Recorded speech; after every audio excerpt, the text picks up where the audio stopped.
Salut à toi et bienvenue dans ce podcast, j'espère que tu vas bien.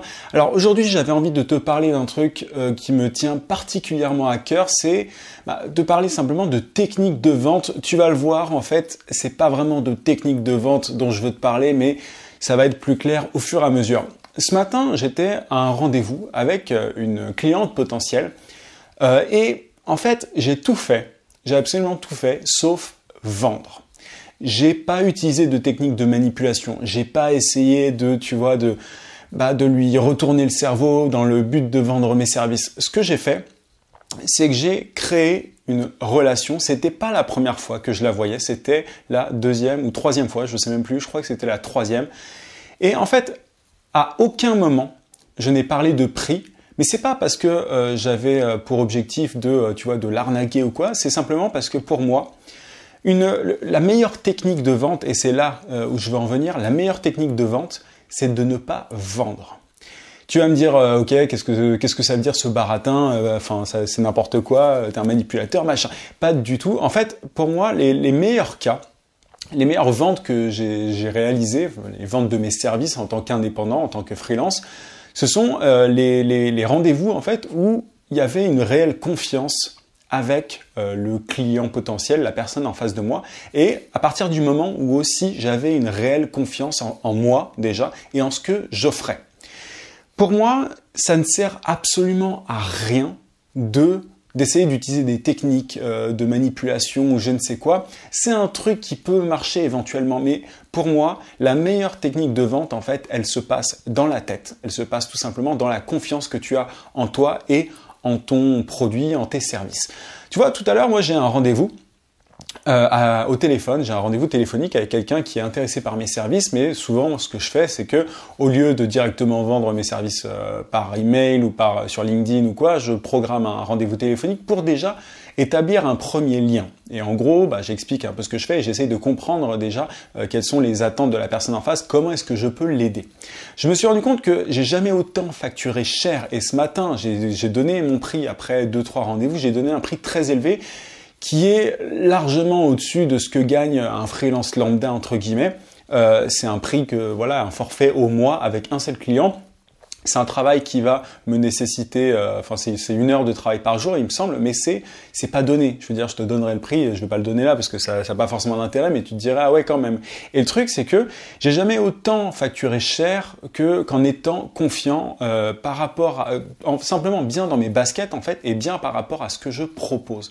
À chaque fois, et je l'ai essayé, et ça je veux vraiment être très clair là-dessus et c'est pour ça en fait. Le but de ce podcast, c'est t'inviter à ne pas chercher des techniques de manipulation ou quoi. Je l'ai fait, c'est un truc que tu vois, je me suis penché là-dessus, je me suis penché sur, ok, il vaut mieux proposer ses services de telle manière, suivre telle étape, etc. C'est des trucs que je continue encore aujourd'hui de respecter un petit peu, mais je me rends compte que vraiment la meilleure façon de vendre, c'est en créant un lien avec la personne, c'est en fait en étant confiant. Tu vois, ce matin, j'ai donné un prix élevé, droit dans les yeux, sans aucun problème, parce que je suis particulièrement confiant par rapport à ce que je propose, particulièrement confiant par rapport à mon offre, par rapport à ce que je peux apporter à la cliente qui me faisait confiance. Tu vois, en fait, on était en train de discuter, et c'est très drôle, tu aurais vu la situation, tu te serais pas dit que j'allais demander plusieurs milliers d'euros par mois. Tu te serais dit que c'était quelqu'un que je connaissais peut-être depuis longtemps. Et en fait, j'agissais de la même manière que comme je le fais dans le podcast ou face caméra si tu es sur YouTube. J'agissais, je me permettais de rigoler, de faire des remarques, d'être moi-même, j'enfilais pas de costume. Et ça, c'est un truc qui m'a pris énormément de temps à comprendre. Au départ, j'étais aussi, je me disais, ah ouais, pour facturer au moins 1 000 euros par mois, il faut, employer tout un tas de techniques, il faut d'abord, utiliser beaucoup ce mot-là dans mes emails, machin. Honnêtement, je suis allé très très loin par rapport à ça. J'ai creusé ce sujet-là. Et je dis pas que ces petites techniques, elles marchent pas. Mais elle marche réellement à partir du moment où tu as une base solide. Tout ce que tu fais pour, en gros, essayer de manipuler la personne en face, tout ça, et il y a plein de vendeurs qui le font, tu vois, tu pourrais prendre aussi les techniques de vendeurs automobiles et tout ça peut marcher, mais la vraie plus-value en fait, enfin la meilleure technique de vente, et au final tu vois que c'est pas une technique, c'est d'être droit dans ses bottes et d'être confiant en fait. Et la confiance, c'est un truc que tu acquiers, oui, je crois que c'est français, avec le temps, mais c'est aussi quelque chose que tu peux acquérir, même pas en ayant un nombre d'années d'expérience incroyable. C'est pas du tout que le fait d'avoir 10 ans de freelancing dans les pattes ou quoi. C'est simplement le fait d'être exposé à un certain nombre de situations et tu apprends de tes erreurs. Moi, le meilleur truc, la meilleure décision que j'ai prise durant mon expérience en tant qu'indépendant, c'est de me dire, ok, j'ai fait telle erreur, je me suis foiré lors de tel rendez-vous et je me suis foiré un nombre de fois incalculable. Et de noter ces erreurs-là pour les améliorer au rendez-vous d'après. Et au fur et à mesure, en fait, tu es tellement à l'aise, tu as tellement l'habitude, le process est très clair, en fait, et c'est une habitude, en fait, tu es tellement confiant que derrière, la vente, elle se fait toute seule. Elle se fait absolument toute seule et tu peux demander des milliers d'euros à la personne en face sans problème. Alors, je te le dis tout de suite, il ne s'agit pas... la seule confiance ne permet pas de facturer des milliers d'euros comme ça. Je veux dire, il faut avoir quelque chose à apporter. Ça, je le redis depuis le début du podcast. Il faut avoir quelque chose qui en vale la peine. Tu vois, c'est pas juste pour tes beaux yeux que tu vas réussir, que la personne en face va accepter de payer tes services.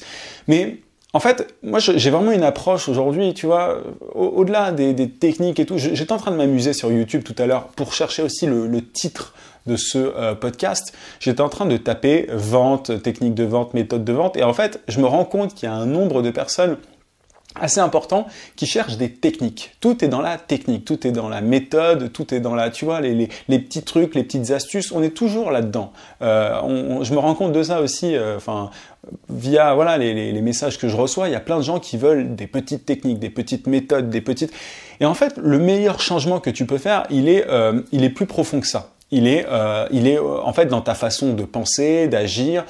Il est pas simplement dans les petites techniques et tout. Enfin, le meilleur vendeur, c'est pas celui qui a le plus de techniques, c'est celui qui est le plus confiant. Encore une fois, je vais faire exprès de le répéter tout le long du podcast parce que j'y crois sérieusement. Et au début, j'ai réussi à décrocher des petits contrats et tout, mais plus je suis à l'aise et plus le prix que je demande est élevé.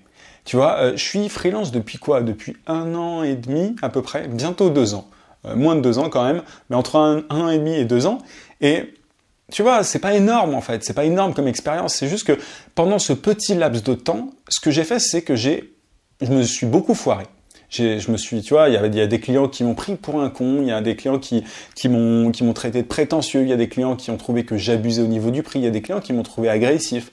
Tu vois, j'ai plein de cas comme ça. J'ai des clients qui m'ont dit ouais, j'aime pas trop le ton que vous utilisez. Et tu vois, le fait de te cacher derrière des techniques, de chercher des petites astuces, des machins, en fait, c'est simplement cacher ton insécurité, c'est simplement cacher le fait que t'es pas confiant par rapport à ce que tu proposes.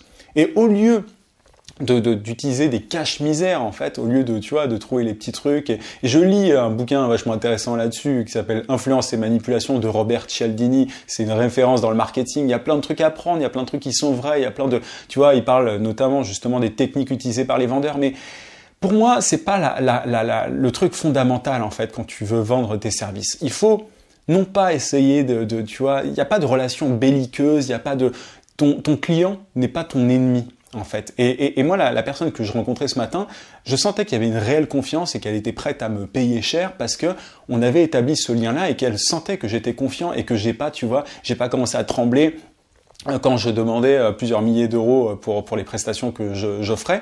Elle a vu que c'était naturel chez moi, que j'étais naturel et que j'étais pas en train, tu vois, de chercher des arguments pourris, tu vois, j'étais pas en train d'essayer de lui retourner le cerveau en fait. Et souvent on a cette image du vendeur qui te retourne le cerveau, qui utilise des petites techniques et tout. Moi, je les vois aujourd'hui, c'est assez drôle, je les vois dans les magasins notamment, les techniques d'engagement de certains vendeurs. Tu vois, il y a un principe qui est assez simple souvent, c'est que plus tu engages une personne, plus elle a de chances de dire oui en fait.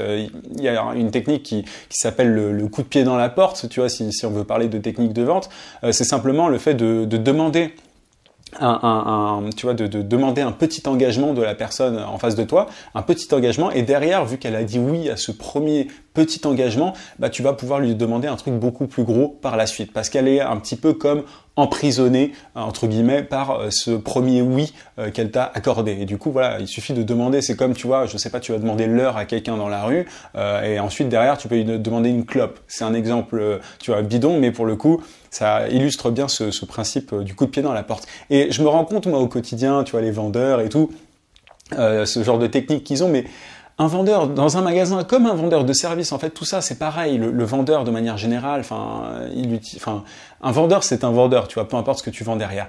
Et pour moi, en fait, à partir du moment où le vendeur est sympa, à partir du moment, tu vois, où j'ai confiance, en fait, je peux acheter beaucoup plus qu'avec des petites techniques, avec des petits, tu vois.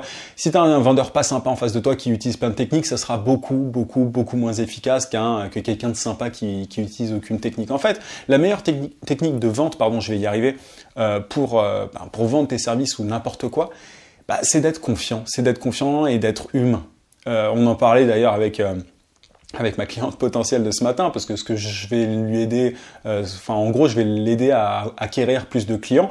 Et on parlait de ça. Le meilleur, la clé pour réussir à vendre, à convaincre quelqu'un, c'est d'être naturel, c'est de ne pas essayer de l'entourlouper.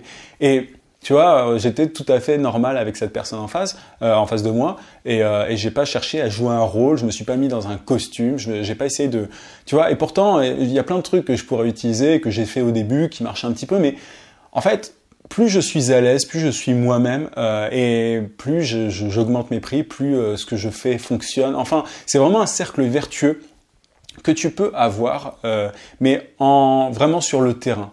Je pense qu'il faut vraiment faire un travail sur soi plutôt que d'essayer des petites techniques. Tu vois, c'est comme en web marketing.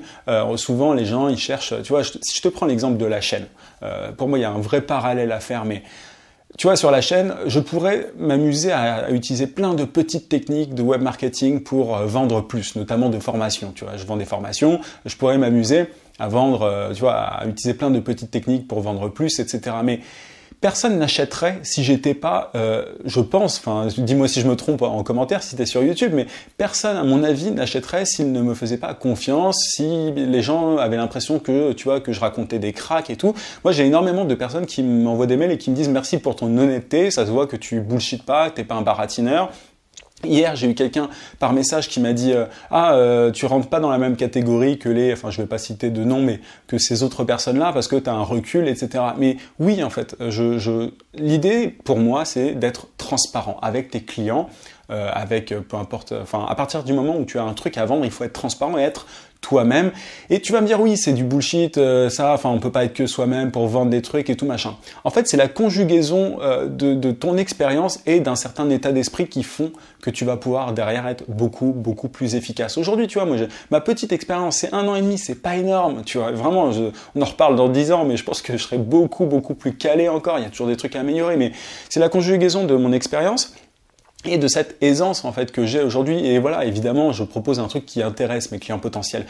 L'un ne va pas sans l'autre, tu vois, il faut que tu proposes quelque chose d'intéressant, mais derrière, si tu es un espèce d'arnaqueur, un imposteur, et que tu, derrière, essayes de vendre un truc intéressant, bah ça va se voir, tu vois. Enfin, je veux dire, ça va vraiment te perdre. Il faut être à la fois quelqu'un qui apporte de la valeur et qui a confiance en lui ou en elle, qui a un bon état d'esprit, il faut être naturel, il faut pas que tu joues un rôle. Ça, j'y tiens particulièrement, j'ai vraiment envie de parler plus de vente d'ailleurs sur le podcast parce que c'est ce qui fait la clé pour devenir indépendant. Tu vois, si tu es graphiste, community manager, développeur, il ne s'agit pas simplement d'être technicien ou créatif ou quoi, il s'agit d'être capable de vendre ses services et c'est fondamental. C'est vraiment super important et moi je rencontre même des chefs d'entreprise qui sont pas très calés en vente et pourtant ils ont des gros business mais ils pourraient largement s'améliorer par rapport à ça. Et je me rends compte que vraiment cette image du vendeur, elle dégoûte les gens. J'en ai parlé dans ma vidéo d'hier, mais et dans mon podcast d'hier, elle dégoûte en fait les gens, cette image du vendeur. Moi aujourd'hui, je me considère vraiment comme un vendeur et j'ai aucune honte à ça parce qu'en fait, tu vends tous les jours. Si tu t'en rends vraiment compte,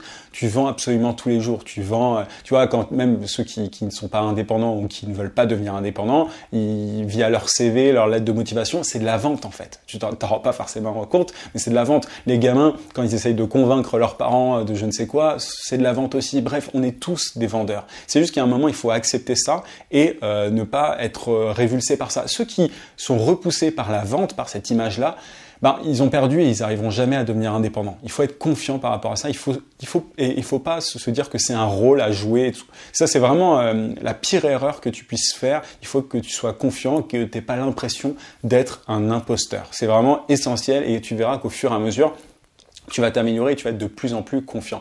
En tout cas, si cette notion-là t'intéresse, si tu as envie d'être plus confiant, de gagner en confiance si c'est pas ton cas, parce que moi je l'étais pas au début, tu vois, j'étais ultra timide, j'étais vraiment mal dans ma peau, j'avais du mal avec les interactions sociales. Aujourd'hui, ce que je suis en train de faire, jamais je l'aurais imaginé auparavant. Si ça t'intéresse, j'ai créé une formation qui s'appelle Expert Mindset, qui est à un tarif de lancement ultra avantageux jusqu'à dimanche 23h. Elle va t'aider à donc gagner en confiance et à te débarrasser de ce fameux syndrome de l'imposteur qu'on a tous ressenti et que tu ressens peut-être aujourd'hui. Il faut absolument s'en débarrasser pour pouvoir vraiment avoir des résultats. Si tu as l'impression d'être un imposteur, ça va te bloquer, tu ne seras pas capable de vendre tes services à leur juste prix, tu ne pourras pas devenir indépendant. Je veux vraiment être très très clair par rapport à ça, c'est pas possible d'avoir ce frein-là, d'avoir ce boulet en soi et de devenir indépendant. Il faut que tu te débloques par rapport à ça et cette formation est là pour t'aider.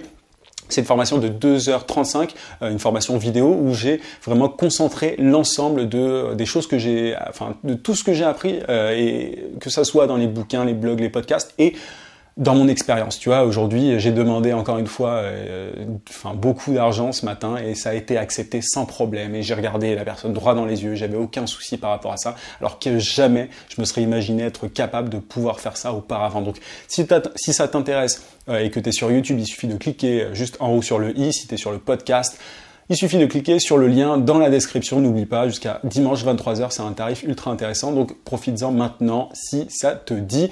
N'oublie pas aussi de t'abonner à la chaîne si ce n'est pas déjà fait et à mettre un gros pouce bleu si tu es sur YouTube. C'est plus bleu d'ailleurs, c'est un pouce tout court. Et voilà, c'est tout ce que j'avais à te dire.